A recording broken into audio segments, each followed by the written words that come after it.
பாளையக்காரர்ல யார் யாரை எந்த தூக்க போட்டாங்க, எந்த வருஷத்துல போட்டாங்க, என்ன டேட்ல கேட்பாங்கன்னு சொல்லிட்டு முக்கியமா கேட்பாங்க. அதை பத்தி அந்த வீடியோ பார்க்க போறோம். ஸோ வீடியோ ஸ்கிப் பண்ணா ஃபுல்லா பாருங்க.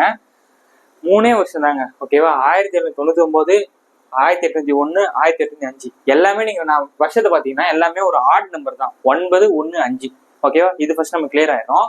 ஃபர்ஸ்ட் 1799 யாரு இறக்குறாங்க பாத்தீங்கன்னா வீரபாண்டிய கட்டபொம்மனும் அவரோட அமைச்சர் சிவசுப்ரமணியனும் வந்து இறக்குறாங்க, ஓகேவா? ஸோ சிவசுப்ரமணியன் பாத்தீங்கன்னா நாகலாபுரத்துல போட்டு தர்றாங்க. இதை நம்ம எப்படி ஈஸியா ஞாபகம் வச்சுக்கோம் அப்படின்னா, சிவசுப்ரமணியன் இருக்கா, ஸோ சிவன் என்ன பண்ணுவாங்க, கழுத்துல பாம்பு மாதிரி போட்டுப்பாங்க, அதாவது நாகப்பாம்பு. ஸோ நாகலாபுரம்னா நம்ம பாம்பு ஞாபகம் வச்சுக்கலாம். ஸோ செப்டம்பர் 13 அவர் இறக்குறாரு. அடுத்து என்ன பண்ணா கட்டபொம்மன் ஷார்ட் கிட்டே தேவையில்லை, உங்களுக்கே தெரியும். கயத்தாறு, திருநெல்வேலி கயத்தாறு தான் அவர் வந்து இறக்குறாரு அக்டோபர் 16 1799. அதுக்கப்புறம் என்ன பண்றாங்க அப்படின்னா கர்நாடக உடன்படிக்கை போட்டு பாளையக்கார முடிய தமிழ்நாட்டுல இருந்து ஒழிச்சு கட்டுறாங்க பிரிட்டிஷ். எப்பன்னா 1801 ஜூலை 31, ஓகே? ஜூலை 31 பண்றாங்க. அதுக்கடுத்து மருது சகோதரர்கள் எங்க பண்றாங்கன்னா திருப்பத்தூர்ல. எப்ப அப்படின்னா 1801 அக்டோபர் 24. எப்போ? அக்டோபர் 24. 24 மணி நேரமும் சிவகங்கையை மீட்டெடுத்தே ஆக வேண்டும், பிரிட்டிஷ் ஒழிச்சு கட்டணும்னு சொல்லிட்டு சுத்திட்டு இருந்தாங்க நம்ம மருது சகோதரர். ஸோ அப்ப அந்த அக்டோபர் 24 ஈஸியா நம்ம ஞாபகம் வச்சுல அப்படின்னா திருப்பத்தூர். அவங்க அப்படியே திருப்பி அனுப்பிச்சிடணும், பிரிட்டிஷா திருப்பி அனுப்பு அப்படின்னா திருப்பத்தூர் அப்படி சொல்லிட்டு ஞாபகம் வச்சுக்கலாம். அதுக்கப்புறம் ஊமத்துறை மற்றும் செவத்தையா வீரபாண்டிய கட்டபொம்மனோட தம்பிங்க இவங்க.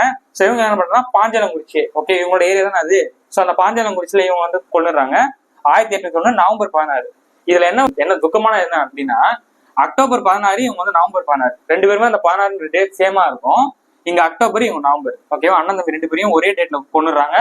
இவர் 1799, 1801, இது அக்டோபர், இது நவம்பர், அவ்வளவுதான். இப்போ லாஸ்ட் யாரும் நம்ம தீரன் சின்னமலை அவர்கள் 1805 ஜூலை 30 இந்த கர்நாடக உடன்படிக்கை முடிச்சாங்களே, அதே தேதி தான், ஆனா வருஷம் மட்டும் மாறும். 1801, 1805 சங்ககிரி கோட்டையில போட்டு தள்ளிட்டாங்க, ஓகேவா? இவங்களாம் இறக்கிறதுக்கு ரொம்ப முக்கியமான காரணமே துரோகிகள் தான், ஓகேவா?